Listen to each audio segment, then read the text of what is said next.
Možete reći kam idem, idem gore ili dole, možete uputiti tamo. Kam se ja popet, ovdje gore? Čekaj, sa meni, najmanji problem.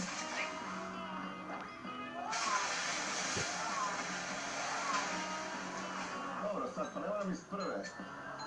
Ajmo iz druge.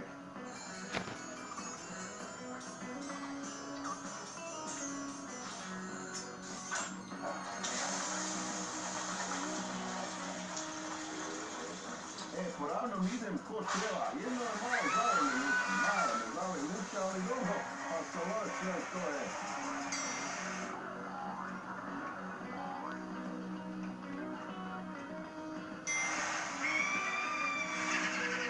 To je sljedeće, gore ili dole, evo sad, onda dole.